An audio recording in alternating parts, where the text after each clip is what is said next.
जम्बूद्वीपे भरतखंडे आर्यावर्ते Bharatvarsh. Jammu talks देखने वाले हमारे सभी दर्शकों का बहुत बहुत स्वागत, अभिनंदन। मैं हूं आपके साथ नीतीश गोयल, करता हूं आप सभी का यथोचित अभिवादन। दोस्तों, हमारे देश में एक बड़ी सुंदर परंपरा रही है कि शूरोचित सम्मान देना जनता को बहुत भाता है। रामधारी सिंह दिनकर ने रश्मि रथी लिखी थी, तो उस रश्मि रथी में ये एक पंक्ति थी कि शूरोचित सम्मान करना जन को बहुत भाता है। महापुरुष कई बार हमारे यहाँ अपने आप अपने पुरुषार्थ से बनते हैं, और कभी कभी कुछ लोग उन्हें महापुरुष बना देते हैं। क्या वो महापुरुष जैसे कृत्य करते नहीं हैं, लेकिन उनके कृत्य वैसे बना दिए जाते हैं, वो गढ़ जाते हैं। कभी कविताओं के माध्यम से, कभी किस्सों के माध्यम से, कभी चरित्र के माध्यम से, कभी उन्होंने जो चीज नहीं किया उसे भी बहुत विशाल बना करके कर देना। इस माध्यम से 2 अक्टूबर नेशनल हॉलिडे, यानी कि राष्ट्रीय छुट्टी जिस दिन हम मनाते हैं, उसका कारण लाल बहादुर शास्त्री जी की जयंती नहीं है। उसका कारण है बापू, या जिन्हें हम राष्ट्रपिता कहते हैं, that is father of nation. हम कहें मोहनदास करमचंद गांधी, यानी कि महात्मा गांधी का जन्म उस समय हुआ था 1869 2 अक्टूबर के दिन। तब बात ये है कि ये जो एक चरित्र गढ़ा गया है, इसलिए कह रहा हूं कि इससे पहले के कार्यक्रम में अगर आपने देखा होगा, जहां हमने बात की थी कि जब आपने कहा मोपला को वीर भाई, फिर भी क्यों आपने मुसलमानों की गाली खाई, और उसमें जो चीजें आपने चरित्र चरण देखा होगा, तो समझ में आया होगा कि क्या वाकई में ऐसे कृत्य किसी महापुरुष को महापुरुष बनाने के लिए होते हैं। दूसरी बात, गांधी जी के नाम पर जो कमाई आज खाई जा रही है, ये जब सब जानते हुए जितने लोग राजनीति में हैं, जो दिग्गज हैं, चाहे वो कांग्रेस के लोग हों या भाजपा के लोग हों या किसी और पार्टी के लोग हों, वो सभी उतने उच्च पदों पर जो बैठे हुए हैं, बहुत अच्छे तरीके से सच्चाई से अनभिज्ञ नहीं है, जानते हैं। लेकिन उसके बावजूद ये भी जानते हैं कि हमें फायदा कौन सी चीज से होने वाला है, और उसी कारण से वो सब चीजें कर रहे हैं जिनके कारण से सत्ता उनके हाथ में रहनी चाहिए। यानी कि एक ही चरित्र जिसका नाम है मोहनदास करमचंद गांधी, उनके नाम की रोटियां बार बार सेकी जा रही हैं, बार बार खाई जा रही हैं, एकदम चिकनी चुपड़ी रोटियां। वो चाहे गौवध पर रोक लगाने की बात हो, चाहे धर्मांतरण मतांतरण पथांतरण हम कुछ भी कहें इसके लिए बात हो, हिंदू मुसलमानों के बारे में बात हो या किसी और बारे में बात हो, गांधी का नाम लेकर के अपनी राजनीति अपनी पॉलिटिक्स करते रहना और सत्ता में टिके रहना। आज इस विषय पर हम बहुत गंभीर एक चर्चा करने वाले हैं। आप सभी से अनुरोध है, हमारा सहयोग हमारा समर्थन बनाए रखें, क्योंकि यही हमारी शक्ति भी है। आइए स्वागत करता हूं हमारे बीच पधारे हुए प्रोफेसर रामेश्वर मिश्र पंकज जी, गुरु जी को आपका बहुत स्वागत। गुरु जी प्रणाम, जम्मू टॉक्स में एक बार फिर। कैसे हैं आप? जी गुरु जी, आप मेरी बात सुन पा रहे हैं? आ, मुझे लगता है कि शायद जी जी आवाज आ रही है गुरु जी आपको? हम आवाज आ रही जी है। जी। ठीक है ठीक है ठीक है, आपकी भी आवाज आ गई है। वैसे आप अपनी बात शुरू करें उससे पहले मैं एक और बात दर्शकों को बताना चाहता हूँ कि क्योंकि आज राजनीति शास्त्र की हाँ, बात थोड़ी सी हो रही है, और एक एक एक प्लेटफॉर्म पर, अलग एक ऑनलाइन प्लेटफॉर्म पर हम एक पाठ्यक्रम शुरू करने वाले हैं, जो कि चाणक्य के अर्थशास्त्र से लेकर के आज तक की चीजों को चुनेगा और उन लोगों में बांटेगा जो भारत की राजनीति को जड़ से समझने के लिए इच्छुक होते हैं। ये पाठ्यक्रम 25 कक्षाओं का होने वाला है और थोड़ा सा सशुल्क भी रहेगा। इसके बारे में और विस्तार से जानकारी गुरु जी स्वयं देंगे। जी गुरु जी मित्रों, कल गांधी जयंती थी और सारा दिन सभी दलों के नेता और जो भी इस समय भारत के सार्वजनिक जीवन में सक्रिय लोग हैं, सब गांधी जी की जय जयकार बोलते रहे। पहली नजर में ये जयकार सुन के बड़ा हर्ष होता है, लगता है कि इतनी राष्ट्रीय एकता है इस देश में। अगर एक महापुरुष के नाम पर ऐसी अद्भुत एकता है तो उस देश में तो कमाल है। फिर उससे उससे अधिक संगठित, उससे अधिक एकजुट, उससे अधिक एकात्म और कोई समाज हो ही नहीं सकता। तो गांधी जी के नाम पर इतनी एकता है। अरविंद केजरीवाल को भी गांधी जी पसंद है, तो मोदी जी भी गांधी जी के भक्त हैं, तो राहुल गांधी तो खैर अपने नाम के साथ ही गांधी लगा लिए हैं। भले उनके पिताजी फिरोज जो हैं राजीव गांधी, माने उनके पिताजी के पिताजी उनके पिता में हैं, वो दूसरे अर्थ में गांधी रहे हों। कम से कम वो महात्मा गांधी से उनका कोई संबंध नहीं था, फिरोज उनका गांधी था, बल्कि वो गांधी गांधी ऐसा कुछ उनका सरनेम था। तो वो भी गांधी सरनेम लगाए हुए हैं। और इंदिरा जी तो खैर नेहरू जी की बेटी थी, लेकिन उन्होंने नेहरू सरनेम छोड़ के और गांधी जी का सरनेम लगा दिया, अपने पति का सरनेम थोड़ा बदल के लगा लिया। तो गांधी जी इतने अधिक लोकप्रिय हैं कि Congress party, Bharatiya Janata party, Samajwadi party, communist party, आम आदमी पार्टी, तृणमूल कांग्रेस पार्टी, अमुक पार्टी, तमुक पार्टी, जो भी पार्टियां भारत में संभव हैं, सब गांधी जी की जय जयकार बोल रहे हैं। इससे लगता है कि अद्भुत राष्ट्रीय एकता है भारतवर्ष में। इतनी एकता है तो किसी भी समाज को एकदम एकात्म बना देती है, वहां कोई समस्या ही नहीं रह जानी चाहिए। लेकिन फिर जरा ध्यान से अगर देखें तो लगता है कि भाई गांधी जी के नाम पे क्या बोला जा रहा है, और जो भी बोला जा रहा है उसका गांधी जी से कोई संबंध है या नहीं है। तो आज हम पहले इस पे चर्चा करेंगे कि गांधी जी के नाम से कितना झूठ लगातार राजनीतिक जीवन में सभी लोग बोल रहे हैं। किसी एक दल का नाम नहीं ले सकते, सबके सब दल बोल रहे हैं।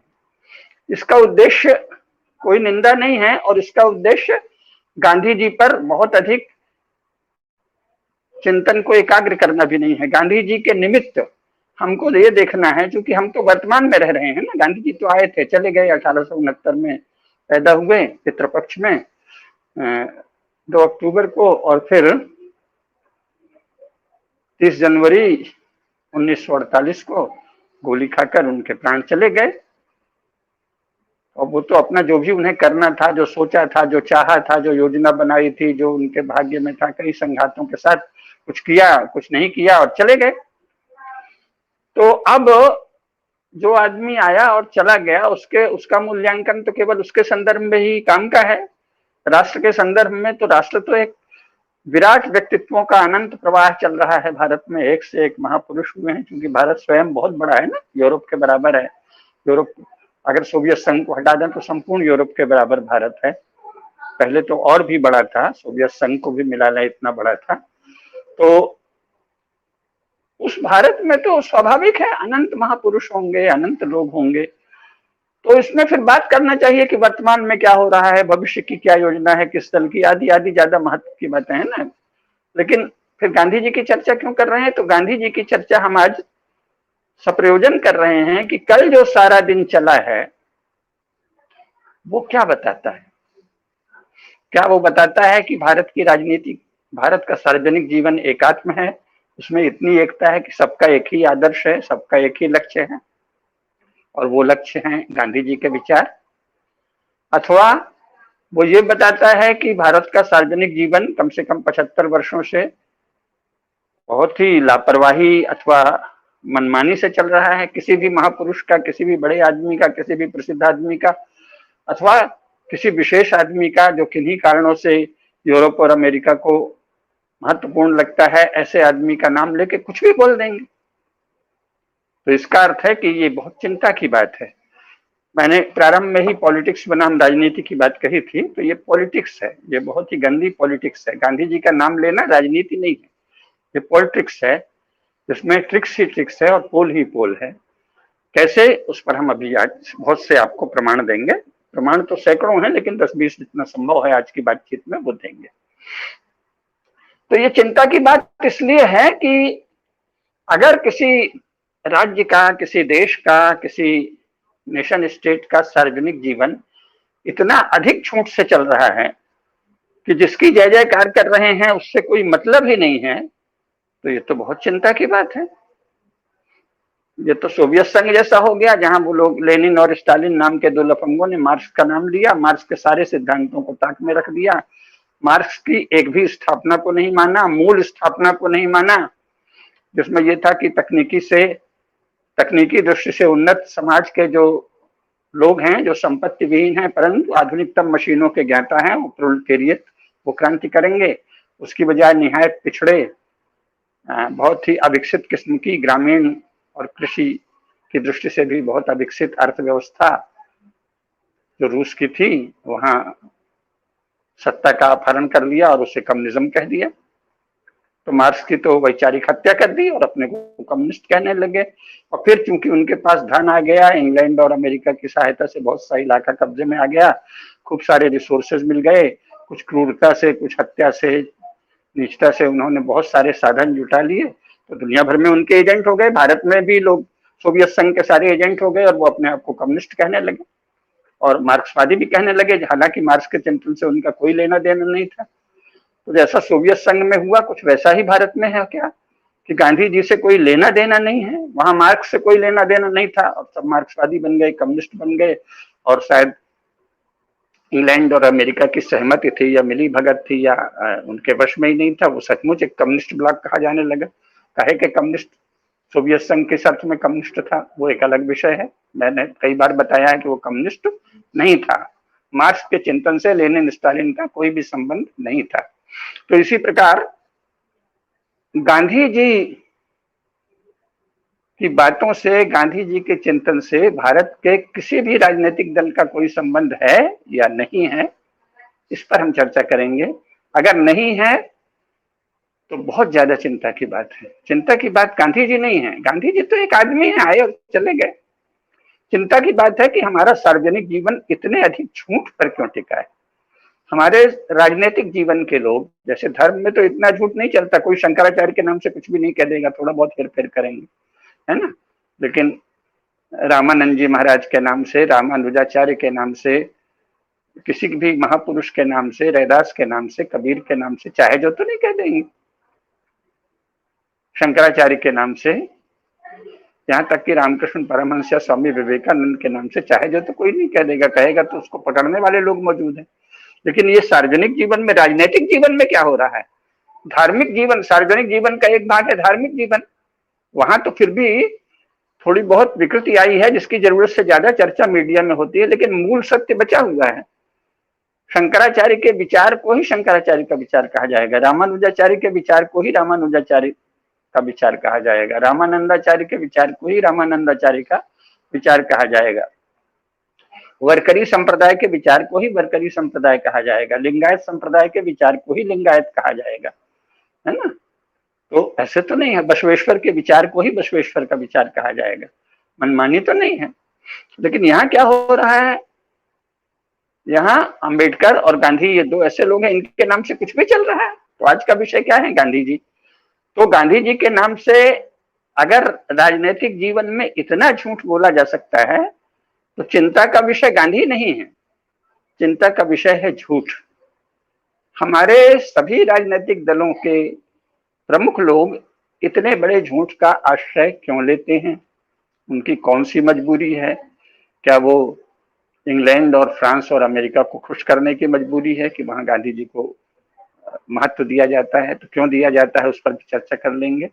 लेकिन इसका अर्थ है कि गांधी जी को मानने का संबंध भारत की भीतर की घटनाओं से नहीं है।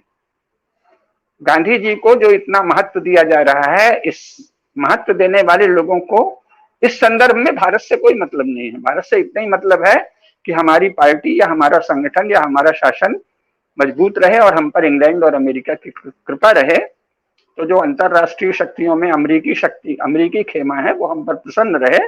इसके लिए सब लोग गांधी जी का नाम ले रहे हैं। तो गांधी जी के नाम का प्रयोजन गांधी जी नहीं है, गांधी जी के नाम का प्रयोजन भारत का सत्य भी नहीं है, गांधी जी के नाम का प्रयोजन संयुक्त राज्य अमेरिका और इंग्लैंड आदि यूरो ईसाई देशों को प्रसन्न करना, क्योंकि वो बलवान हैं, शक्तिशाली हैं और राजनीति में शक्ति की पूजा होती है, ये स्पष्ट होगा। कैसे? इसमें से कुछ उदाहरण, जितना आज समय है वो हम देंगे। सबसे पहला उदाहरण जो बहुत ज्यादा चर्चित हुआ, जो इतना ज्यादा चर्चित और प्रचारित हुआ कि लोगों के मुंह से निकल जाता है, यहाँ तक कि हमारे परम प्रिय जो आज के संयोजक हैं जम्मू टॉक्स के, नीतीश गोयल जी, उनके मुंह से भी निकल गया राष्ट्रपिता। यानी इतना बड़ा झूठ गांधी जी को राष्ट्रपिता कहना और राष्ट्रपिता कहे जाने का विरोध करना दोनों कितने बड़े झूठ हैं। आप जानते हैं कि भारत में लोकतांत्रिक गणराज्य है और इसके शासन की संचालक एक नियमावली है जिसको भारत का संविधान कहते हैं। तो संविधान क्या कहता है? संविधान का अनुच्छेद 18 देखिए। अनुच्छेद 18 क्या है? Abolition of titles. No title not being a military और academic distinction shall be conferred by the state. Hindi में है, सेना या विद्या संबंधी सम्मान के सिवाय और कोई उपाधि राज्य प्रदान नहीं करेगा। संविधान का अनुच्छेद 18।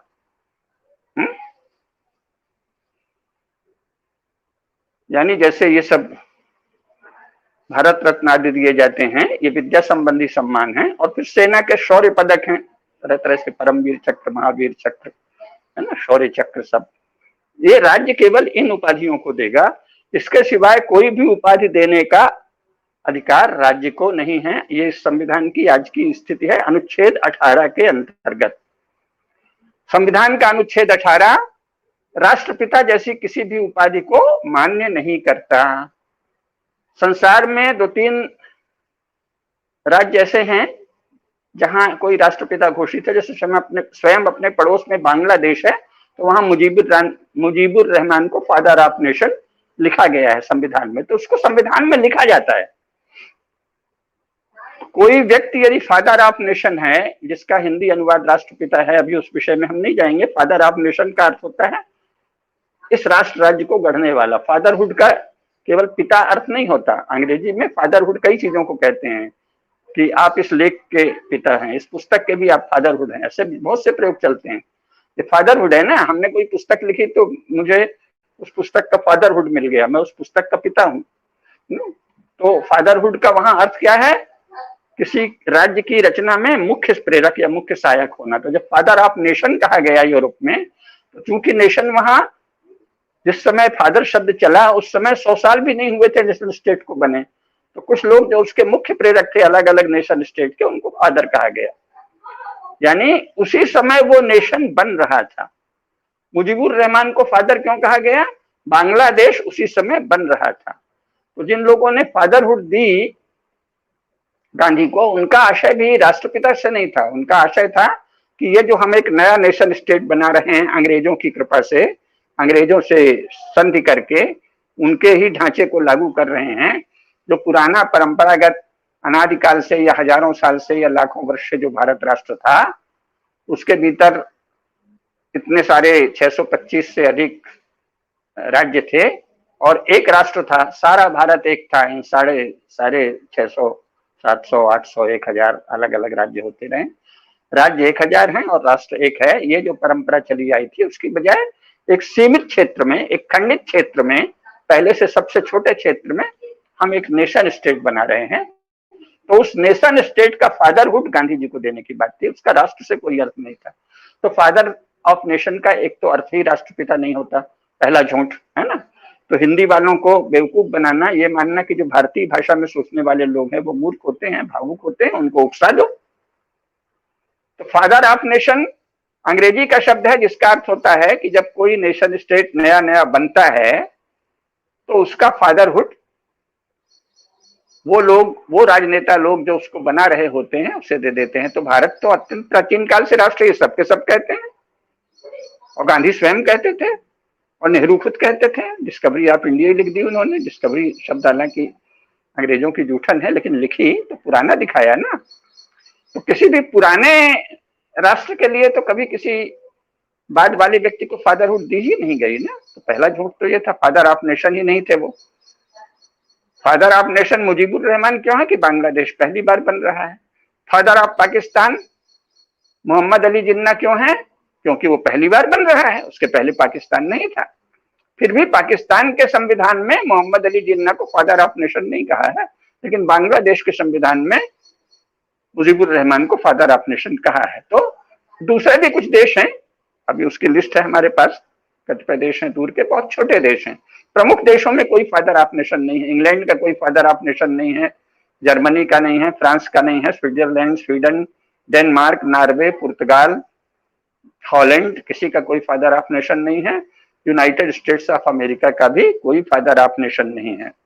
लेकिन फादर ऑफ नेशन जब लिखा जाता है तो उसमें संविधान में दर्ज कर दिया जाता है। जहां जहां फादर ऑफ नेशन है वहां वहां संविधान में वो पद दिया गया है।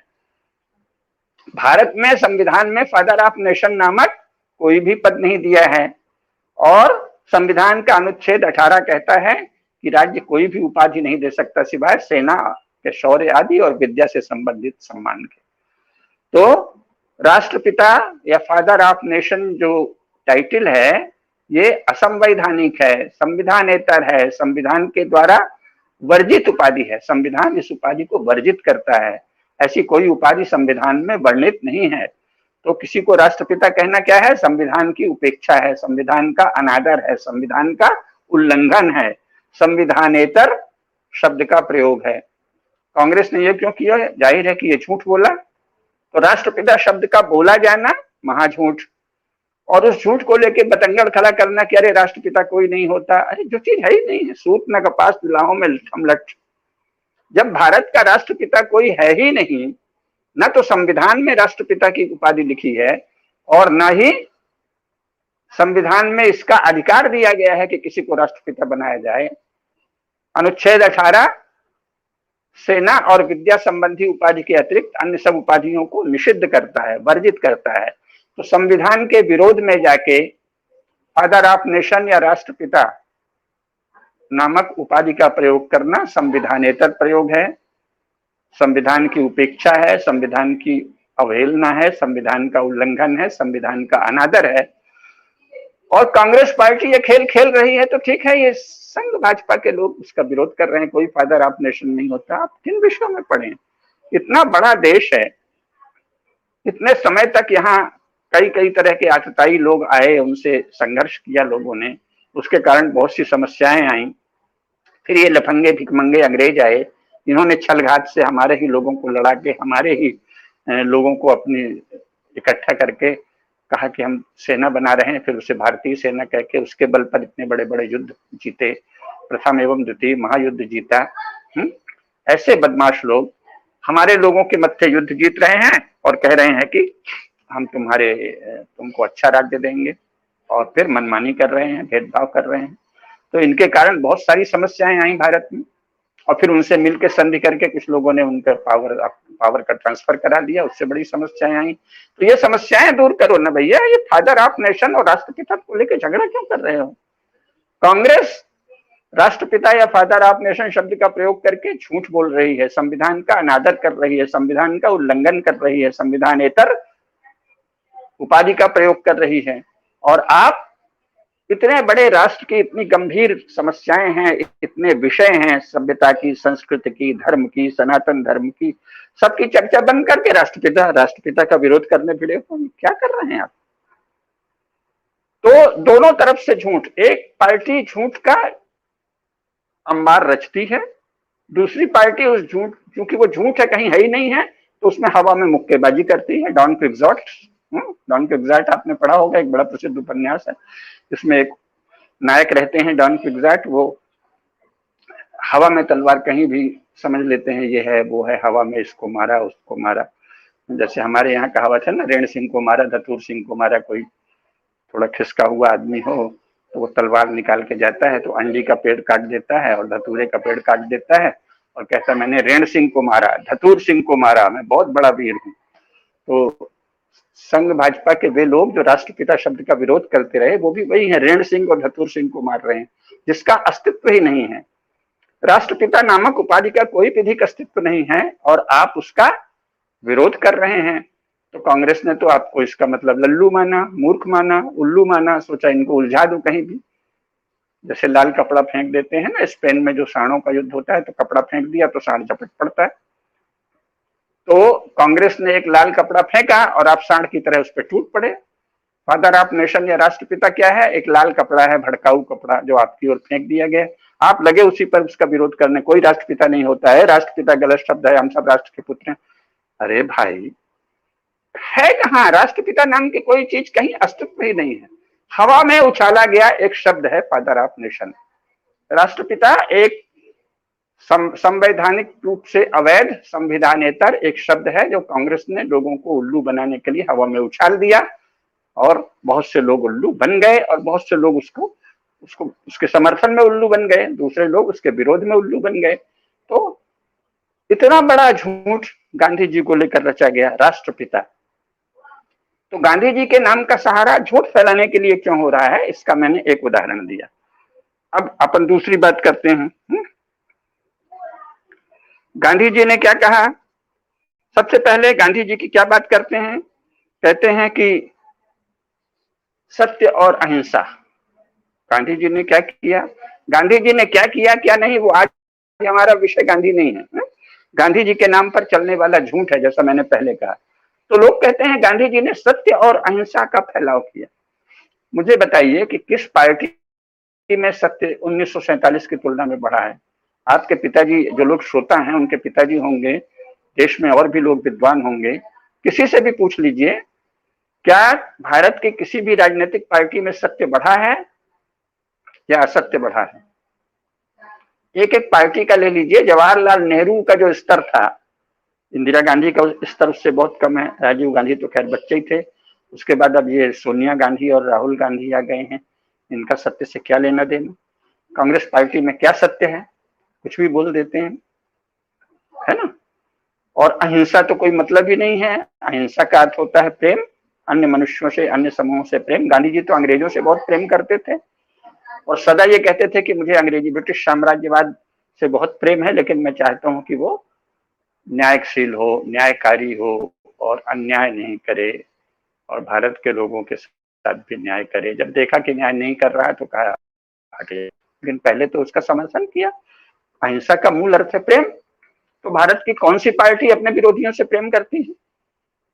सब तो लगता है कि उसको कच्चा चबा जाएंगे। कांग्रेस का पक्ष सुनिए तो लगता है कि इस देश में सबसे बड़ी समस्या भाजपा है, और आम आदमी पार्टी और तृणमूल कांग्रेस सब यही कह रहे हैं। भाजपा को लगता है कि खा जाएंगे। इतना द्वेष, इतना शत्रुता भाव, इतना वैर भाव, इसका अहिंसा से क्या संबंध? अहिंसा तो प्रेम है ना। प्रेम के अतिरिक्त और अहिंसा कुछ नहीं होता। सभी जीवों से प्रेम, दूसरों की अस्मिता से प्रेम, उनके व्यक्तित्व से प्रेम, मनुष्य मात्र से ही नहीं प्राणियों से प्रेम, यही तो अहिंसा है। तो भारत की तो हर पार्टी अपने प्रतिस्पर्धी से घृणा करती है, शत्रुता करती है, बैर विरोध करती है। आपका अहिंसा से क्या लेना देना और आपका सत्य से क्या लेना देना? भाजपा ने भी नारा दिया कांग्रेस मुक्त भारत, तो ये तो प्रेम का वाक्य नहीं है ना भाई। आप तो एक बड़ी पार्टी को से समाप्त कर देना चाहते हैं, कम से कम नारे के स्तर पर। बाद में उसकी सफाई भी दी मोदी जी ने। लेकिन ये टाइटल कांग्रेस मुक्त भारत शब्द स्वयं में हिंसक शब्द है, स्वयं में विद्वेष सूचक शब्द है। स्वयं में कांग्रेस पार्टी से आपको द्वेष है, विरोध। ठीक है, द्वेष इसलिए है कि ये देश के लिए हानि करती है, तो फिर प्रेम तो नहीं रहा, अहिंसा तो नहीं रही। तो भाजपा को कांग्रेस से प्रेम नहीं है, कांग्रेस को भाजपा से प्रेम नहीं है, कम्युनिस्टों को और किसी से प्रेम नहीं है सिवाय अपने निरर्थक वाकजाल के। तो ये सब घृणा से बजबजाती हुई पार्टियां अपने प्रतिस्पर्धी के प्रति विद्वेष से, दाह से, चित्त इनका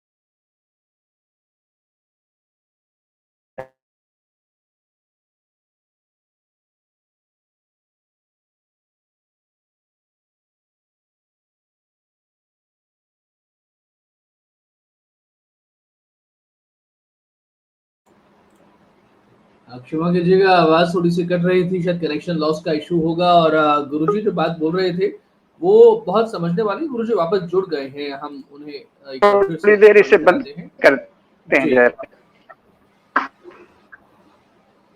जी, जी, जी, जी। जी, पता नहीं क्यों, हाँ, कुछ कनेक्टिविटी की प्रॉब्लम है ना। जी, जी, कोई बात नहीं, बता रही है। हाँ जी, आइए। हाँ हाँ, कनेक्टिविटी की प्रॉब्लम। ठीक है, तो जी कहिए। अहिंसा का अर्थ है प्रेम, और भारत की किसी भी पार्टी को अपने से भिन्न पार्टी से कोई प्रेम नहीं है, बैर है, विरोध है, विद्वेष है, शत्रु भाव है। तो आप गांधी जी से आपने कौन सी सत्य और अहिंसा सीखी? दूसरी बात, गांधी और बुद्ध, आजकल तो भाजपा के लोग भी बुद्ध और गांधी का ही नाम लेते हैं, राम का और कृष्ण का। कभी कभी त्योहार आ गया, हिंदुओं को खुश करना है, लेकिन अपने आदर्श के रूप में न तो माननीय प्रधानमंत्री जी और न ही कोई अन्य नेता कभी भी भगवान राम और भगवान कृष्ण को कभी कभार किसी संदर्भवश उल्लेख करते हैं, अन्यथा कभी उनको अपना आदर्श नहीं बताते। तो किसको बताते हैं? बुद्ध और गांधी को, करुणा और प्रेम को, दया को। और हो क्या रहा है? करोड़ों करोड़ों गायें 1947 से आज तक काटी गई। जवाहरलाल नेहरू ने पहले उनको तथाकथित वैज्ञानिक ढंग से कत्ल करने की योजना रची। इतने महान महान धर्माचार्यों ने, शंकराचार्यों ने, सभी संतों ने मिलकर इतनी एक मामूली सी मांग की। कायदे से तो दुनिया के किसी भी देश में जो धर्माचार्य हैं वो ये मांग करते हैं कि हमारे धर्म को प्रतिष्ठा दो। भारत के किसी भी धर्माचार्य ने आज तक ये मांग नहीं की कि भारत का राज्य सनातन धर्म को प्रतिष्ठा दे, सनातन धर्म को वैसा ही संरक्षण दे जैसा कि इंग्लैंड में, फ्रांस में, जर्मनी में, अमेरिका में, हॉलैंड में, डेनमार्क में, नॉर्वे में, पुर्तगाल में, स्पेन में, कहीं भी वहां के बहुसंख्यकों के रिलीजन को जो अधिकार प्राप्त हैं, जो मर्यादा और मान प्राप्त है, जो प्रतिष्ठा प्राप्त है, वो भारत में सनातन धर्म को भी मिलना चाहिए। भारत के किसी भी धर्म के आचार्य ने, किसी भी संत ने, किसी भी महात्मा ने आज तक ये मांग ही नहीं की। एक करनी चाहिए थी लेकिन नहीं की, एक छोटी सी मांग की। सोचो, जैसे कि कोई राजा आपसे कुछ यूं ही विनोदवश कहे कि भाई जरा 111 रुपए दे दो। गौ रक्षा, इतनी मामूली मांग, इतनी मामूली मांग, इतनी मामूली मांग थी कि भाई गौ रक्षा तो कर दो। ये क्या समस्या थी भारतवर्ष के लिए? गौरक्षा जैसी मामूली मांग भारत के इतने महान श्रेष्ठ धर्माचार्यों ने मिलकर की, प्रेम के कारण की कि चलो अभी इनको थोड़ा छूट देते हैं, ये धर्म की रक्षा तो नहीं कर सकते लेकिन गाय की रक्षा तो करें, एक टोकन तो हो। वो भी आज तक नहीं मान्य हुई। संपूर्ण भारत में आज तक गौरक्षा ही नहीं लागू है। ऐसा तो संसार में कहीं नहीं होता है। और गांधी जी ने क्या कहा था? गांधी जी ने कहा था कि मैं सनातन धर्म में निष्ठा रखता हूं। सनातन धर्म में निष्ठा का अर्थ है मैं पुनर्जन्म को मानता हूं, मैं कर्मफल को मानता हूं और मैं गौरक्षा को मानता हूं। और उन्होंने क्या कहा? गौरक्षा मेरे लिए स्वराज्य से भी बड़ा प्रश्न है। एक बार स्वराज्य के लिए मैं रुक सकता हूं लेकिन गौरक्षा के लिए नहीं रुक सकता। और क्या कहा? और उन्होंने कहा कि गौवध और मनुष्यवध दोनों मेरे अनुसार समान रूप से अपराध हैं। जिस तरह मनुष्य को मारना जितना बड़ा अपराध है, मनुष्य की हत्या जितना बड़ा अपराध है, गाय की हत्या भी उतना ही बड़ा अपराध है। ये गांधी जी ने कहा था। और गौहत्या से विदेशी कमाई होके जो शासक और प्रशासक हैं वो अय्याशी करते हैं। प्रसाधन के चीज सामान आते हैं और दुनिया भर के सामान आते हैं। आप क्यों गौहत्या करते हो? ताकि विदेशी मुद्रा मिले, गौमांस भेजते हो। भारत गौमांस का सबसे बड़ा निर्यातक देश है, ईफ का। और उसके बदले आपको मिलता क्या है? उसके बदले मिलती है विदेशी वो मुद्रा जिससे आप कुछ अय्याशी के सामान, कुछ भोग के सामान, उपकरण, ये सब खरीदते हैं। प्रसाधन के उपकरण, विलासिता के उपकरण। तो आपका गांधी जी से क्या लेना देना भाई? गौ हत्यारों का, गौ हत्या से कमाई कर रहे शासकों का गांधी जी से क्या लेना देना? कितना बड़ा झूठ बोल रहे हो। जो आदमी कहता है कि मेरे लिए गौवध और मानववध समान है, गौ की हत्या करना मनुष्य की हत्या करने के समान है, उसका नाम लेते हो और गोमांस की कमाई खाते हो। तुमसे बड़ा झूठा, तुमसे बड़ा कुटिल, तुमसे बड़ा दुष्ट, तुमसे बड़ा पापी कौन हो सकता है? ऐसा बड़ा झूठ चल रहा है। सब कम्युनिस्ट भी गांधी जी का नाम लेते हैं। गांधी हम सब मिंदा हैं, तेरे कातिल जिंदा हैं। अरे अभागो, असली तो गांधी विचार के कातिल तुम ही हो ना। ये चल रहा है। कितना भयंकर पाप। गौ हत्या करने वाले के मुंह में गांधी जी का नाम वस्तुतः अनधिकृत है। कोई गौ हत्यारा यदि गांधी जी का नाम लेता है तो वो दुष्ट है, पापी है, बहुत बड़ा दोष कर रहा है। जब तक भारत का शासन गोमांस की बिक्री करता है, गोमांस की बिक्री की अनुमति देता है, गौ रक्षा को अपना कर्तव्य नहीं बनाता। इतनी मामूली सी मांग धर्माचार्यों ने की थी। एक तो वैसे ये मामूली मांग है, कायदे से मांग करनी चाहिए थी कि सनातन धर्म को भारत का राज्य वैसा ही संरक्षण दे जैसा इंग्लैंड का राज्य प्रोटेस्टेंट क्रिश्चियनिटी को देता है, फ्रांस का राज्य माने कोई राज्य कैथोलिक क्रिश्चियनिटी को देता है, कोई प्रोटेस्टेंट को, कोई लुथेरियन चर्च को, कोई जो है ईस्टर्न ऑर्थोडॉक्स चर्च को, किसी न किसी ईसाइयत के किसी न किसी पंथ को यूरोप का हर राज्य और संयुक्त राज्य अमेरिका राजधर्म की हैसियत देता है। तो भारत में सनातन धर्म राजधर्म होना चाहिए। अगर सनातन धर्म को राजधर्म बनाने की मांग की जाती, सनातन धर्म को सीधे राजधर्म शब्द तो आजकल भ्रम पैदा हो जाता है, तो आप ये कह देते सनातन धर्म को भारत में वैसा ही संरक्षण मिले बहुसंख्यकों के धर्म को जैसा संपूर्ण विश्व में वहां के बहुसंख्यकों के रिलीजन या मजहब को प्राप्त है। तो वो तो नहीं हुआ। वो मांग करते तो गौ रक्षा अपने आप हो जाती। राम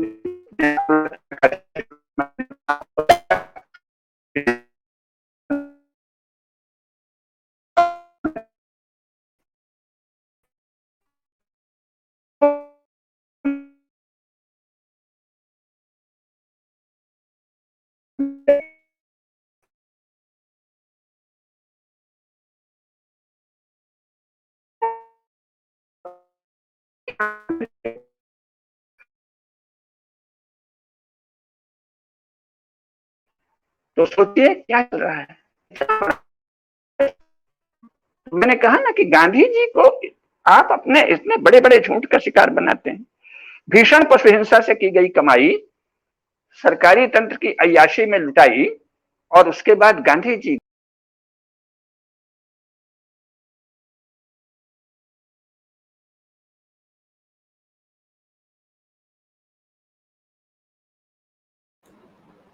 जी, एक बार फिर से कुछ कनेक्शन लॉस की लॉस का प्रॉब्लम हुआ है और हो सकता है कि शायद ये चीज़ें बहुत सारे लोगों को पसंद नहीं आ रही हो, जो लोग इन्हें चलाना नहीं चाहते हैं। गुरुजी, आप मेरी बात सुन पा रहे हैं? हाँ हाँ, मैं तो सुन रहा हूँ। जी जी, बोले बोले बोले, थोड़ा कनेक्शन लॉस तो हुआ मैं था। बोलूं कि रुकूं?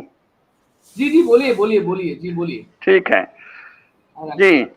तो गांधी जी ने क्या कहा था? गांधी जी ने कोहाट के दंगे का आपको उदाहरण देते हैं।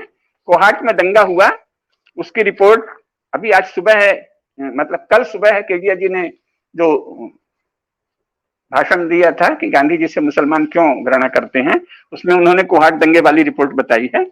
उसी रिपोर्ट में गांधी जी ने क्या कहा? गांधी जी ने कहा कि अगर हिंदू मुस्लिम दंगा होता है तो मुसलमान सबसे ज्यादा गुंडागर्दी करते हैं और हिंदू कायर हैं, तो हिंदुओं की रक्षा करना प्रशासन का कर्तव्य है। ब्रिटिश प्रशासन से ये कहा था। और जो प्रशासन हिंदुओं की रक्षा नहीं करता वो अपराधी है। ये गांधी जी का चार बार 4 घटनाओं में ये वक्तव्य है। सबसे पहला वक्तव्य है कोहाट दंगे में 1925-26 में कि हिंदुओं की रक्षा न करने वाला प्रशासन अपराधी है। और आप जो है 1947 के बाद कितने दंगे हुए, उसमें किसी भी, न तो कांग्रेस शासन ने हिंदुओं की रक्षा की, न भाजपा शासन ने हिंदुओं की रक्षा की, और न ही आम आदमी पार्टी ने अभी दिल्ली में हिंदुओं की रक्षा की। तो जो दंगे में हिंदुओं की रक्षा नहीं करता वो शासन अपराधी तो है ही गांधी जी के शब्दों में, लेकिन साथ ही वो गांधी जी का नाम कैसे ले सकता है? क्योंकि गांधी जी ने तो कहा था कि दंगे में हिंदुओं की रक्षा नहीं करना अपराध है। ये गांधी जी का कथन है। कोहाट दंगे की रिपोर्ट देख लीजिए, संपूर्ण गांधी वांग्मय में प्रकाशित है, जिसका उल्लेख प्रोफेसर केडिया जी ने गांधी जयंती के दिन प्रसारित अपने भाषण में कहा। तो आप यदि दंगे में हिंदुओं की रक्षा नहीं करते तो आप गांधी विरोधी हैं, आप गांधी द्रोही हैं। आपको गांधी जी का नाम लेने का कोई भी अधिकार नहीं है, क्योंकि गांधी जी ने तो साफ कहा था कि दंगों में हिंदुओं की रक्षा करना शासन का कर्तव्य है, और अगर वो नहीं करता तो वो अपने धर्म से च्युत हो रहा है। ठीक, तो भारत की सभी पार्टियां अपने धर्म से च्युत हुई हैं और अपराध किया है। गांधी जी ने कहा, हिंदुओं दंगे में हिंदुओं की रक्षा न करना प्रशासन का अपराध है। ये गांधी जी के शब्द हैं कोहाट दंगे की रिपोर्ट में। तो कांग्रेस शासन ने यह अपराध किया, भाजपा शासन ने यह अपराध किया, समाजवादी शासन ने यह अपराध किया, कम्युनिस्ट शासन तो अपराध का पर्याय ही है, तृणमूल कांग्रेस तो अपराध का पर्याय हो ही चुकी है, और आम आदमी पार्टी ने भी अपराध किया। तो इनमें से किसी को गांधी जी का नाम लेने का कहां से अधिकार है? नहीं अधिकार है। अब और आगे चलिए। धर्मांतरण, कन्वर्जन। कन्वर्जन के लिए गांधी जी ने क्या कहा? कन्वर्जन हलाहल विष है, मानवता को नष्ट करने वाला हलाहल विष है। स्वाधीन भारत में एक दिन के लिए भी कन्वर्जन की अनुमति नहीं होगी। कलम की पहली नोक से मैं कन्वर्जन का ये सारा धंधा बंद कर दूंगा। और ये बात उन्होंने ईसाई मिशनरियों की सभा में कहा है। क्रिश्चियन मिशनरी एंड गांधी एक पुस्तक अलग से छपी है, संपूर्ण गांधी वांग्मय में पूरे उद्धरण है, और हमारी पुस्तक है, मेरी और प्रोफेसर कुसुमलता केडिया जी की संयुक्त पुस्तक है, गांधी जी और ईसाईयत, जो प्रभात प्रकाशन ने छापी थी, जिसका मराठी और गुजराती में भी अनुवाद हो चुका है कई वर्षों पूर्व। पोप के आने के समय वो पुस्तक हजारों की संख्या में भारत में बिकी भी थी। उसमें पूरे संदर्भ दिए हैं। गांधी जी ने ईसाइयों की अनेक सभाओं में ईसाई मिशनरियों के सामने कहा कि मैं स्वाधीन भारत में एक दिन भी ये कन्वर्जन का धंधा नहीं चलाने दिया जाएगा। और ये कहा कि आप लोग तो राष्ट्र प्रेम को समाप्त करते हैं, कन्वर्जन के द्वारा आप राष्ट्र प्रेम समाप्त करते हैं, राष्ट्रभक्ति समाप्त करते हैं, और इस प्रकार वस्तुतः कन्वर्जन जो है वो राष्ट्रांतरण है। ये मूल शब्द तो गांधी जी के हैं। इतना तो विश्व हिंदू परिषद के किसी नेता ने कभी खुल के नहीं कहा, संघ वालों ने नहीं कहा। जो गांधी जी ने कहा था ईसाई मिशनरियों से, उनके मुंह पर ये दम था गांधी जी में। तो इसके बाद भी कन्वर्जन जारी है स्वाधीन भारत में। कांग्रेस ने जारी रखा, समाजवादियों ने जारी रखा, और भाजपा ने जारी रखा है। तो जब तक भारत में कन्वर्जन की अनुमति दी जा रही है, कन्वर्जन की आपराधिक अनुमति दी जा रही है, तब तक किसी को गांधी जी का नाम लेने का कोई अधिकार नहीं है। तो कितना बड़ा झूठ बोलते हो भाई। गांधी जी के मन की जो बातें हैं, गौरक्षा नहीं, कन्वर्जन पर रोक नहीं, कन्वर्जन को अपराध नहीं घोषित किया, हिंदुओं की रक्षा न करना अपराध है ये नहीं घोषित किया, आप किस अर्थ में गांधीवादी हैं? तो इसको समझना चाहिए कि ये क्या चल रहा है। और भी क्या अपराध है? सबसे बड़ा अपराध तो ये है कि अपराध ही अपराध है, कैसे बताएं? आप देखिए, कम से कम डॉक्टर राम मनोहर लोहिया और जयप्रकाश नारायण, ये दो बड़े नेता थे, इनमें इतनी निष्ठा थी कि शुरू में ये लोग खुल के गांधी विरोधी थे। बाद में लोहिया ने कहा कि नहीं, हमने बड़ी गलती की गांधी जी का विरोध करके, उसको समझा। यद्यपि उन्होंने कहा कि भारत विभाजन के अपराधी गांधी भी हैं, लेकिन हम लोगों को भी हल्ला करना चाहिए था, और ये हम भी दोषी हैं। और दूसरा, उनको बाद में गांधी जी ठीक लगने लगे, ठीक है ना। तो गांधी जी ठीक लगने लगे का अर्थ है कि उन्होंने मार्क्सवाद का विरोध किया खुल के। और जयप्रकाश नारायण ने क्या किया? जयप्रकाश नारायण ने 1956 में कहा कि मैं द्वंद्वात्मक भौतिकवाद की देवी के चरणों में बैठकर अभी तक साधना करता रहा, जिसका अर्थ मैं कम्युनिस्ट रहा पक्का। और फिर मुझे लगा कि ईश्वर में, आत्मा में, पुनर्जन्म में और कर्मफल में विश्वास किए बिना कोई मनुष्य नैतिक हो ही नहीं सकता। इसलिए कोई भी सोशलिस्ट या कम्युनिस्ट कभी भी नैतिक व्यक्ति नहीं हो सकता। नैतिक वही हो सकता है जो ईश्वर को माने, आत्मा को माने, पुनर्जन्म को माने और कर्मफल माने। ईश्वर, आत्मा, पुनर्जन्म और कर्मफल को न मानने वाला कोई भी समूह कभी भी नैतिक नहीं हो सकता। और इसलिए मैं समाजवाद का परित्याग करता हूं। 1956 में सार्वजनिक घोषणा की। फिर उन्होंने Gandhian institute of studies, Gandhi Vidya Sansthan बनाया। लेकिन क्या हुआ? जयप्रकाश जी के देहांत होते ही, शुरू में तो जयप्रकाश जी वहां शुमाकर को लाए, जॉर्ज लुकाच को लाए, बहुत बड़े बड़े लोगों को लाए, है ना। और उन्होंने सही दिशा में काम किया, क्योंकि उनको पता था। उन्होंने कहा कि भारत के सब विश्वविद्यालयों में या तो मार्क्सवाद पढ़ाया जाता है या यूरो अमेरिकी चिंतन पढ़ाया जाता है, भारतीय चिंतन तो कहीं पढ़ाया ही नहीं जाता। तो कम से कम मैं एक संस्था बना रहा हूँ, यहाँ भारतीय चिंतन के आधार पर शोध होगा। लेकिन उनके जाते ही वहां सब लोग भर गए, और फिर जेपी को फिर सोशलिस्ट कहने लगे। यानी जो आदमी 1956 में सार्वजनिक घोषणा करता है कि मैं आज से समाजवादी नहीं हूं, मैं समाजवाद का परित्याग कर रहा हूं, क्योंकि समाजवाद के द्वारा नैतिक समाज की स्थापना नहीं हो सकती, उस आदमी को सोशलिस्ट बना दिया फिर से। क्यों? क्योंकि आप उनके नाते रिश्तेदार थे और उस संस्था में सब वही भर गए, सब अपने को सोशलिस्ट कहने लगे। गांधी जी को भी सोशलिस्ट कहने लगे। अरे बहुत, कितना बड़ा झूठ। 1956 के बाद के जेपी को सोशलिस्ट कहना, लोहिया को मार्क्सिस्ट अर्थ में सोशलिस्ट कहना, लोहियाई अर्थ में नहीं, लोहिया ने तो बिल्कुल पतंजलि योग दर्शन के आधार पर अलग व्याख्या की थी, लेकिन उसको तो कोई मानता नहीं है। और जेपी ने तो खुलेआम कहा था कि ईश्वर, आत्मा, पुनर्जन्म और कर्मफल में श्रद्धा के बिना नैतिक समाज की स्थापना असंभव है, इसलिए मैं समाजवाद का परित्याग करता हूं, घोषणा की थी। उनको भी सोशलिस्ट कह दिया और गांधी जी को भी सोशलिस्ट कह दिया। तो कितना ये हमारे सार्वजनिक जीवन में अभी जो सक्रिय शक्तियां हैं, सक्रिय लोग हैं, उनको कितने बड़े झूठ की आदत है, ये इससे पता चलता है। और ये बहुत चिंता का विषय है, ये कोई निंदा का, तीखी भर्त्सना का विषय नहीं है, ये बहुत चिंता का विषय है। जिस राष्ट्र के राजनीतिक जीवन में झूठ का धंधा चल पड़े, गांधी जी के नाम को लेकर झूठ, जेपी के नाम को लेकर झूठ। मैं गांधी विद्या संस्थान में था तो अपने आप को गांधीवादी कहने वाले लोगों ने क्या किया, उन्होंने बीजेपी को सोशलिस्ट प्रचारित होने दिया। एकमात्र वहां प्रोफेसर कुसुमलता केडिया जी थी जो पढ़ती लिखती थी, तो जब वहां की जांच हुई तो पता चला केवल इनकी नियुक्ति ठीक है, बाकी कई लोग भ्रष्ट हैं। तो उन्होंने एक ऐसा व्यक्ति जो केवल पढ़ाई लिखाई से वास्ता रखता है उसको कह दिया ये आरएसएस के एजेंट है, प्रोफेसर केडिया जी को।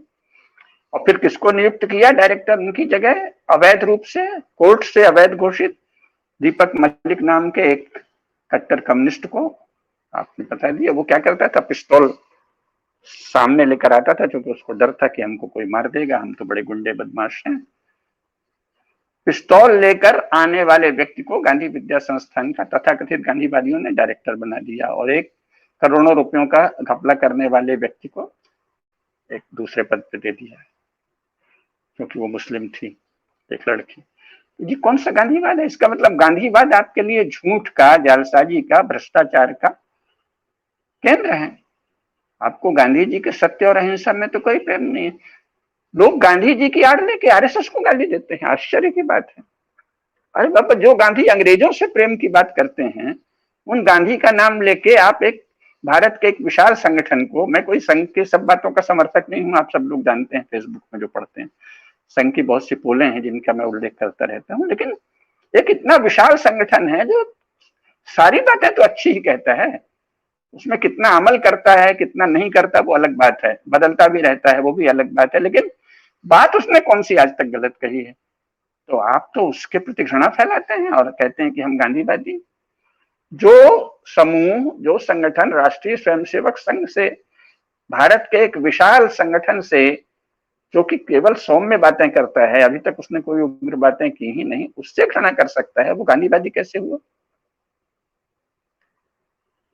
और भाजपा के लोग, संघ भाजपा के लोग भी, उनका गांधी जी से क्या लेना देना? ये एनजीओ तो सारी दुनिया में चलते हैं, तो आप कोई एनजीओ चला रहे हैं, या सहकारी समितियां तो कम्युनिस्ट देशों में चलती थी, वो सब चला रहे हैं, सहकारी संस्था, एनजीओ आदि, इसका गांधी जी से क्या लेना देना? गांधी जी ने तो सत्य, अहिंसा, गौ रक्षा यही कहा है ना, और एकादश व्रत की बात कही है, शौच, संतोष, तप, स्वाध्याय, यम नियम, सत्य, अहिंसा, संयम या ब्रह्मचर्य, अस्वाद व्रत, यही सब कहा है ना। जितेंद्रिय होना, इंद्रियों को वश में करना, राम नाम जपना, कहा कि मैं हर सांस में राम नाम जपता हूँ। जपते नहीं जपते वो अब फिर आप उसमें चले जाएंगे लोग चीरफाड़ में, नहीं जपते थे, जपते तो ऐसा नहीं करते, जपते तो वैसा नहीं करते, वो आचरण की बात है। मुंह से तो वो जो बोल रहे हैं वो कहते हैं कि मैं चाहता हूं कि मेरी हर सांस में राम बस जाए, है ना। तो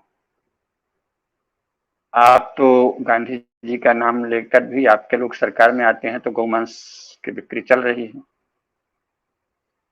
और आप कांग्रेस मुक्त भारत की बात भी करते हैं आपके लोग, आप स्वयं तो नहीं करते, संघ नहीं करता, भाजपा के लोग कांग्रेस मुक्त भारत करते हैं। चारों तरफ परस्पर घृणा, प्रतिशोध, वैर, विद्वेष। हाँ, वो जो ज्यादा उत्पाती हो, कम्युनिस्टों से बड़ा प्रेम आजकल हो रहा है। मोदी शासन में काफी कम्युनिस्टों की नियुक्ति हो रही है और मुसलमानों से प्रेम तो जग जाहिर है, ठीक है, लेकिन कांग्रेस से आप प्रेम क्यों नहीं कर सकते? अगर आप मुसलमानों से प्रेम कर सकते हैं, कम्युनिस्टों से प्रेम कर सकते हैं, तो कांग्रेस से प्रेम में आपको क्या बाधा है?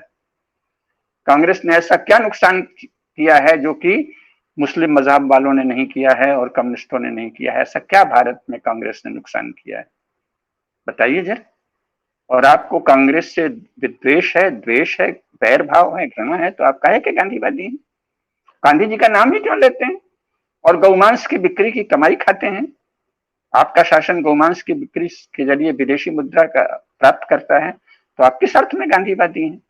कन्वर्जन आप नहीं रोक सकते, आपको गांधी जी का नाम लेने का क्या हक है और हिंदू धर्म का नाम लेने का भी क्या हक है? जो गौरक्षा को तत्काल नहीं लागू करता, जो आत्मा परमात्मा और पुनर्जन्म संबंधी सिद्धांत बचपन से बच्चों को नहीं पढ़वाता, जो विद्या संस्थानों में आत्मा परमात्मा पुनर्जन्म आदि से संबंधित साहित्य नहीं पढ़वाता, जिसको गांधी से लेकर जेपी तक सबने कहा है, सनातन धर्म का जो आधार है वैसे ग्रंथ अगर मानविकी विद्याओं में नहीं पढ़ाए जाते, तो ऐसे लोगों को शासन में आने के बाद भी अगर वो यही करते हैं तो उनको गांधी जी का नाम लेने का क्या अधिकार है? ये कर्मकांड करके दिखावटी, कहीं इस मंदिर में चले गए, कहीं उस मंदिर में चले गए, ये तो आपके वोट खींचने की। मंदिर में जाते हैं तो फिर वहां भी चले जाते हैं जिन्होंने मंदिर का नाश किया, दरगाहों में, मजारों में। तो आपका गांधी जी से भी क्या लेना देना और सनातन धर्म से भी क्या लेना देना? तो सार ये है कि जब तक भारत में कन्वर्जन का पाप चल रहा है, जब तक भारत में गौरक्षा का महापाप चल रहा है, जब तक भारत में पार्टियां एक दूसरे से विद्वेष करती हैं, प्रेम नहीं करती, सभ्यता, शालीनता और मर्यादा से आपस में व्यवहार नहीं करती, जब तक हिंदुओं की रक्षा दंगे के समय प्रशासन नहीं करता, उनको छोड़ देता है अपने हाल पर, तब तक गांधी जी का नाम लेने का किसी को कोई अधिकार नहीं है। और राष्ट्रपिता वाली तो चर्चा ही व्यर्थ है, ये तो असंवैधानिक बात है। मैं कांग्रेस गांधी जी को राष्ट्रपिता मानती होती तो संविधान में लिख देती, जैसे मुजीबुर रहमान बांग्लादेश के फादर ऑफ नेशन है, ये संविधान में लिखा है, तो कांग्रेस ने नहीं लिखा कि Gandhi ji father of nation है। और इसके आगे और बहुत कुछ है, समय हो गया है, पर मैं कम्युनिस्टों का केवल बता रहा हूं।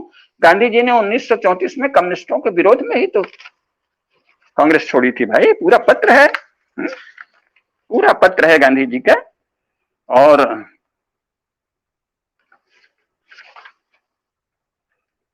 1933 में कांग्रेस से जुड़े कम्युनिस्ट जो हैं वो से मिले गांधी जी से। फिर इसके बाद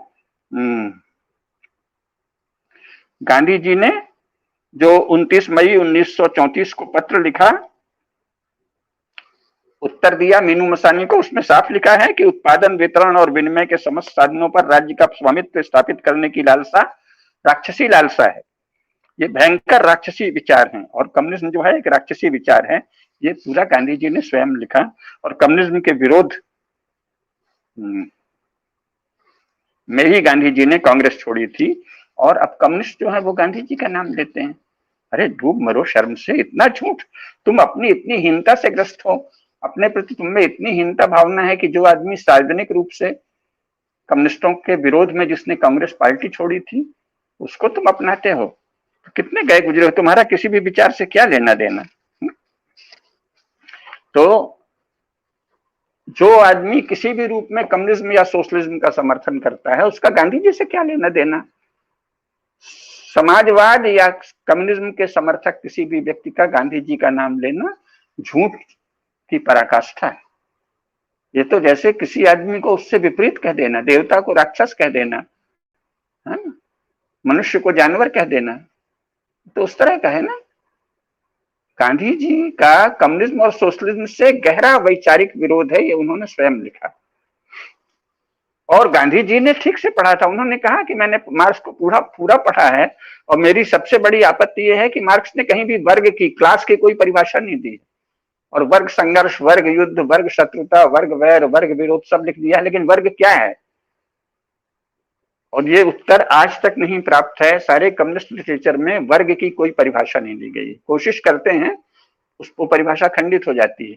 तो जो आपका मूल सिद्धांत है कि सभ्यताओं का उदय वर्ग संघर्ष से हुआ है, उसमें वर्ग की परिभाषा ही नहीं दी है, ये गांधी जी ने पकड़ा। गांधी जी होशियार आदमी थे, मूल को पकड़ लिया। और दूसरे उन्होंने कहा कि ये कम्युनिज्म तो भयंकर राक्षसी विचार है, ये तो मनुष्यों को खा जाएगा, भयंकर अत्याचारी है। चंगेज खां के अत्याचार के विषय में बहुत सुनते हैं, ऐसा गांधी जी ने कहा। तो ये तो चंगेज खां से 1000 गुना अधिक अत्याचार करेगा कम्युनिज्म दुनिया में। तो अब यहाँ के कम्युनिस्ट भी गांधी जी का नाम लेते हैं, सोशलिस्ट भी गांधी जी का नाम लेते हैं। कोई सीमा है झूठ की? किसी भी सोशलिस्ट या कम्युनिस्ट को का गांधी जी का नाम लेना पाप है, झूठ की पराकाष्ठा है। और गौ हत्या को जारी रखने वाले शासकों को गांधी जी का नाम लेने का कोई अधिकार नहीं है। कन्वर्जन को जारी रखने वाले शासकों को गांधी जी का नाम लेने का कोई अधिकार नहीं है। तो प्रश्न यह है कि गांधी जी के नाम से इतना बड़ा झूठ क्यों चल रहा है आखिर? तो इसका सार्वजनिक जीवन में भारत में झूठ स्वीकृत हो गया है, ये समझना चाहिए। समय कम है, मैं समाप्त कर रहा हूं। जवाहरलाल नेहरू इतने बार सोवियत संघ गए, तब तक रामस्वरूप जी की पुस्तक आ गई थी और वो उन तक पहुंचाई गई थी। कैसे पहुंचाई गई थी? अशोक मेहता के द्वारा, है ना। तो उन्हें पता था कि सोवियत संघ में किसानों की हत्याएं हो रही हैं, और इसके बावजूद वो कहते थे कि रूस में किसानों और मजदूरों का शासन। जहां किसानों की निर्मम हत्या हो रही है, उसको वो किसानों और मजदूरों का शासन कहते थे। और स्टालिन की मृत्यु हुई तो उन्होंने लोकसभा में श्रद्धांजलि देते हुए कहा कि हम सब स्टालिन युग के बच्चे हैं। गांधी युग का बच्चा नेहरू ने कभी अपने को नहीं कहा, केवल ये कहा कि वो चले गए हैं तो रोशनी चली गई है, मतलब उनको कोई सत्ता पाने का सहारा था, वो चला गया है, बस। लेकिन स्टालिन की मृत्यु पर कहा स्टालिन युग के बच्चे हैं हम सब, और कहा कि रूस में राज्य करते हैं मजदूर और किसान। पुस्तक आ गई है रामस्वरूप जी की, श्री अरविंद का आशीर्वाद प्राप्त है उस पुस्तक को कि सोवियत संघ में निर्दोष मनुष्यों की, करोड़ों मनुष्यों की हत्या हो रही है, किसानों की हत्या हो रही है। इसके आंकड़े आ गए हैं और आप कह रहे हैं किसानों और मजदूरों का शासन है सोवियत संघ में। इतना बड़ा झूठ, झूठ ही झूठ, झूठ का जाल। गांधी जी ने कहा कि हमारे तुम्हारे मतभेद सार्वजनिक कर दो, तो नहीं, मैं तो आपकी गोदी में खेला हुआ बच्चा हूं।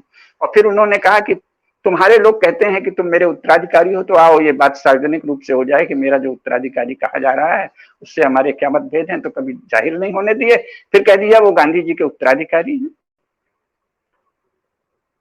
नेहरू गांधी जी के उत्तराधिकारी हैं, ये नेहरू ने प्रचारित कर दिया। और गांधी की एक भी बात तो नहीं मानी, गौरक्षा नहीं मानी, संयमित जीवन नहीं माना, पवित्रता पर आग्रह नहीं माना। कम से कम मोदी जी स्वच्छता पर आग्रह तो कर रहे हैं, गांधी जी का एक पॉइंट तो लिया है, नेहरू ने तो एक भी पॉइंट नहीं लिया। स्वच्छता पर भी गांधी जी का बहुत आग्रह था, शौच के बहुत आंतरिक और बाह्य दोनों पवित्रता पर आग्रह था। आंतरिक पवित्रता वो जीवन में रख नहीं पाए, लेकिन आग्रह तो करते थे। मोदी जी ने बाहरी शौच, बाहरी स्वच्छता को ले लिया है, तो गांधी जी का एक अंश, एक नाखून के बराबर अंश तो ले लिया। यद्यपि बहुत से अंश छोड़ रखे हैं, गौरक्षा अभी तक नहीं हो रही है, कन्वर्जन का महापाप अभी तक जारी है, बहुसंख्यकों के धर्म की रक्षा को राज्य का कर्तव्य घोषित नहीं किया गया है, तो ये सब पाप जारी हैं। और दूसरी बात यह है कि पशुओं के मांस की बिक्री करने वाला कहां से करुणा और अहिंसा की बात करता है भाई। तो मुख्य बात यह है कि इतना बड़ा झूठ राजनीतिक जीवन में चल रहा है, ये बहुत चिंता का विषय है। चिंता का विषय यह है कि ये बतलाता है कि हमारे राजनीति करने वाले लोगों को, जैनेन्द्र जी का एक शब्द था, वचन को अर्थ का भार नहीं होता। इन लोगों के शब्द में अर्थ का कोई भार नहीं है, कुछ भी कह देते हैं। गांधी जी की एक भी बात नहीं मानना और हम गांधी जी को मानते हैं। जिन गांधी जी को सब लोग कहते हैं कि हम पूछते हैं, और गांधी जी ने सत्य और अहिंसा की प्रतिष्ठा की, आपके जीवन में न सत्य है, न अहिंसा है, न गांधी जी की गौरक्षा है, न कन्वर्जन पर रोक है, न भगवान राम के नाम का गायन है, न अध्यात्म की पढ़ाई है, कुछ भी तो नहीं है। तो गांधी जी को आप कहाँ मानते हैं? गांधी जी के नाम से इतना बड़ा झूठ क्यों चल रहा है? मैंने 10 पॉइंट्स गिनाए आज, ऐसे 100 पॉइंट्स हैं जिनमें से एक का भी पालन न कांग्रेस ने किया, न भाजपा कर रही है। यहां तक कि हिंदू मुस्लिम संदर्भ में भी गांधी जी को अपराधी बताया जाता है। गांधी जी की रिपोर्ट है कि भाई हिंदुओं की रक्षा न करने वाला प्रशासन अपराधी है, वो तो कोई नहीं मानता। मोदी जी ने भी नहीं कहा कभी कि हमें बहुत ही लज्जा है कि हम हिंदुओं की रक्षा नहीं कर पाए दिल्ली में। हिंदुओं की रक्षा तो नहीं कर पाए आप मुस्लिम आतताइयों से। तो इसका अर्थ है कि हमारे राजनीतिक जीवन में झूठ बोलना एक चलन हो गया है। नेताओं के शब्दों में कोई भार नहीं है, कोई बोझ नहीं है। तो ये बहुत चिंता का विषय है। राजनीतिक जीवन में इतनी हल्की बातें यूरोप और अमेरिका में नहीं होती। सोवियत संघ के लोग बहुत झूठ बोलते थे, अब वर्तमान रूस में उतना झूठ नहीं चल रहा है। चीन में महाझूठ चल रहा है क्योंकि वो शी जिनपिंग की कम्युनिस्ट पार्टी का साम्राज्यवाद है। और सोवियत साम्राज्यवाद और चीनी साम्राज्यवाद की भारत में कोई चर्चा ही नहीं है बौद्धिक उसमें, जबकि गांधी जी ने 1934 में कह दिया था कि बहुत ही राक्षसी विचार है। तो जो लोग सोवियत साम्राज्यवाद या चीनी साम्राज्यवाद पर चिंता नहीं व्यक्त करते, चीनी साम्राज्यवाद शब्द की चर्चा ही नहीं करते, सोवियत कम्युनिस्ट पार्टी, चीनी कम्युनिस्ट पार्टी के साम्राज्यवाद की चर्चा ही नहीं करते, जो लोग गौरक्षा को महापाप नहीं कहते, जो लोग कन्वर्जन को महापाप नहीं कहते, जो लोग अपनी प्रतिस्पर्धी पार्टी से प्रेम सार्वजनिक रूप से नहीं व्यक्त करते, उनको गांधी जी का नाम लेने का कोई अधिकार नहीं है। और फिर भी नाम ले रहे हैं, तो इससे पता चलता है कि भारत की राजनीति झूठ को, भारत के राजनेता झूठ बोलने को सहज काम मानते हैं। जिसको जीवन में एक रत्ती जो आचरण नहीं करते वो यूं दनादन बोल देते हैं। ये बहुत चिंता का विषय है, इस पर गहरा मंथन होना चाहिए। जहां तक गांधी जी के नाम लेने की बात है, चूंकि उस समय इंग्लैंड के इशारे पर गांधी जी को आगे बढ़ाया गया था, तो भारत के लोग बहुत बड़े योद्धा हैं ये पता ही था। दोनों महायुद्ध में भारतीय सैनिकों से ही विजय प्राप्त हुई है। सुभाष चंद्र बोस से अंग्रेज थर थर कांपते थे। तो गांधी जी को भारतीयों का मुख्य प्रतिनिधि बता के कि यहाँ के लोग लड़ेंगे नहीं, निशस्त्र रहेंगे, अहिंसा अहिंसा आदि की बात करेंगे, प्रेम की बात करेंगे, इसके लिए इंग्लैंड, फ्रांस और अमेरिका ने गांधी जी को बहुत महत्व दिया और अभी भी दे रहे हैं, क्योंकि वो नहीं चाहते कि भारत की शक्ति जगे, भारत का तेज जगे, भारत का शौर्य जगे, भारत की वीरता जगे। तो इंग्लैंड और अमेरिका आदि गांधी जी को महत्व दे रहे हैं, इसलिए आप गांधी जी की सारी पार्टियां जय जयकार कर रही हैं। तो भारत में गांधी जी की सारी जय जयकार का उद्देश्य संयुक्त राज्य अमेरिका, इंग्लैंड, फ्रांस आदि यूरोपीय ईसाई राष्ट्रों को प्रसन्न करना है।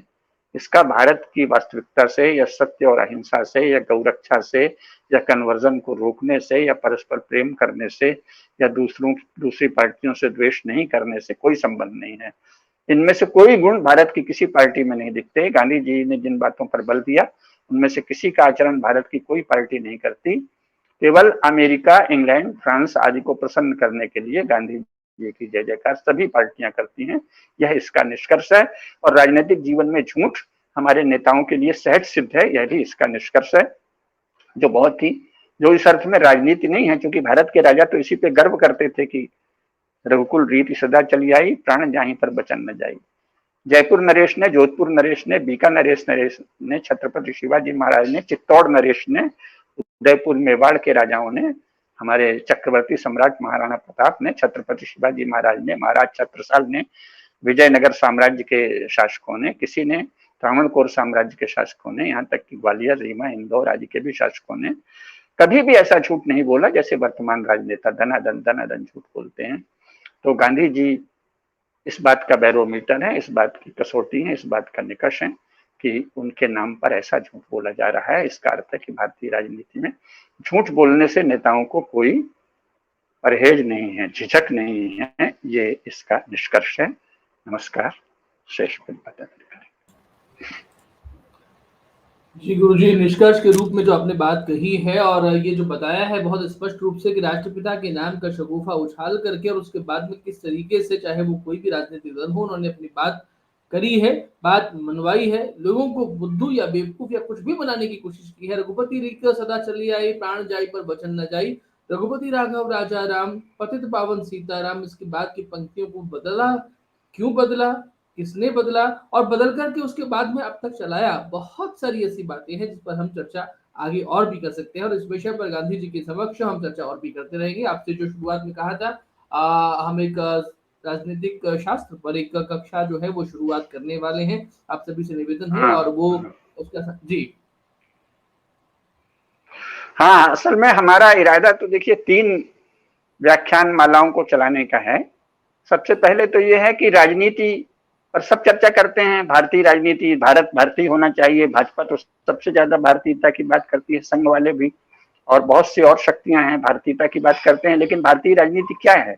भारतीय राजनीति शास्त्र के अनुसार राज्य कैसा होता था और कैसा होना चाहिए, और भारतीय राजनीतिक शास्त्र की कसौटी पर वर्तमान राज्य को क्या कहा जाएगा, और किस प्रकार उस आधार पर राज्य चल सकता है, चलना चाहिए, ये हम तब जानेंगे जब भारतीय राजनीति शास्त्र के सिद्धांतों को जाने। अन्यथा क्या होता है, बचपन में किसी ने कोई छोटा सा कर्मकांड देख लिया और उसी को कह दिया कि ये है भारतीयता। तो अपने अपने घर या कुल या आसपास के किसी एक आध कर्मकांड या किसी एक आदत को भारतीयता का पर्याय कह दिया। इतना बड़ा विराट देश है, इसमें इतने हजारों धर्मग्रंथ लिखे गए हैं, शास्त्र लिखे गए हैं, और महत्वपूर्ण शास्त्र सूत्र रूप में लिखे गए हैं, जैसे योग सूत्र है, उसी तरह चाणक्य का शास्त्र भी सूत्र रूप में लिखा है। ज्ञान उसके पीछे बहुत विशाल है, बहुत विशाल है, उसको सूत्र रूप में समेट कर रखा है। तो हम चाहते हैं कि एक तो चाणक्य के अर्थशास्त्र पर हम कम से कम 25 व्याख्यान दें, जिसमें ये बताया जाएगा कि राज्य क्या है, राजनीति क्या है, राज्य का कर्तव्य क्या है, राज्य से समाज का संबंध क्या है, और समाज के प्रति राज्य के कर्तव्य क्या है चाणक्य के अनुसार, और उसको बराबर समकालीन विश्व से और समकालीन राष्ट्र से जोड़कर हम दिखाएंगे, जिससे कि आपको समझ में आए कि वर्तमान में क्या हो रहा है। इसी तरह अगर दर्शक श्रोता जुड़े तो हम एक योग शास्त्र पर भी, योग शास्त्र के सैद्धांतिक पक्ष पर, क्योंकि योग आसन आदि उसकी पात्रता का बताएंगे कि जो लोग आसन करते हैं, थोड़ा बहुत पवित्र जीवन जीते हैं, वही उसके पात्र हैं। मांस मदिरा खाने पीने वाले उसके पात्र नहीं होंगे योग वाले के। लेकिन योग शास्त्र के सैद्धांतिक पक्ष पर भी 25 व्याख्यान चलाएंगे। इसी तरह उपनिषदों का जो मर्म और रहस्य है इसमें, नहीं तो लोगों को पता ही नहीं रहता, उनको लगता सभी धर्म है, इस्लाम भी धर्म है, ईसाइयत भी धर्म है, अल्लाह ताला भी धर्म है और पैगंबर भी धर्म है। तो उपनिषद को जब आप जानेंगे तब पता चलेगा कि धर्म क्या है, अधर्म क्या है, और ये लोग कैसी, ये धारणाएं कितनी पिद्दी सी हैं, रिलीजन और मजहब की धारणाएं कैसी पिद्दी सी धारणाएं हैं। कहाँ धर्म का विराट चिंतन, विशाल चिंतन, उदात्त चिंतन, और कहाँ ये बच्चों की सी अटखेलियां रिलीजन और मजहब के नाम पर, इसका अंतर जानेंगे। तो उपनिषदों की एक 25 व्याख्यान की श्रृंखला चलानी है, योग शास्त्र के सैद्धांतिक पक्ष पर 25 व्याख्यान लेने हैं, और सबसे पहले क्योंकि लोगों को राजनीति में बड़ी रुचि है, तो समकालीन भारतीय राजनीति शास्त्र की कसौटी पर चाणक्य के अर्थशास्त्र के संदर्भ में इसके पर 25 व्याख्यान करेंगे। अगर दर्शक श्रोता जो भी कह लीजिए आप इससे जुड़ना चाहेंगे, जो लोग जुड़ना चाहें वो निदेश जी से संपर्क करें। तो जब संतोषजनक संख्या हो जाएगी तो हम ये व्याख्यान प्रारंभ कर देंगे। नमस्कार। ये व्याख्यान की श्रृंखला जो है वो तीनों की पहली जो शुरुआत होगी ये डायरेक्टली यूट्यूब पर हम नहीं करेंगे, उससे पहले हम लोग उन चुनिंदा दर्शकों के साथ में करेंगे, और बाद में अगर उचित लगेगा तो उसे यूट्यूब पर भी डाला जाएगा, जिससे सभी लोग उसे देख सकें। तो आज के कार्यक्रम में इतना ही। आप लिखिएगा जरूर, चाहे ईमेल पर लिखें या कमेंट बॉक्स में लिखें या फेसबुक पर या ट्विटर पर हमसे जुड़ें, और उसके बाद में हमसे बात जरूर करें। आज की बात को यहीं पूरी करते हैं। रघुपति राघव राजा राम, पतित पावन सीताराम, सुंदर विग्रह मेघा श्याम, गंगा तुलसी शालिग्राम, भद्र गिरीश्वर सीताराम, भगत जनप्रिय सीताराम, जानकी रमणा सीताराम, जय जय राघव सीताराम, रघुपति राघव राजा राम। गुरु जी प्रणाम। सभी दर्शकों को नमस्ते। जय भारत। नमस्कार।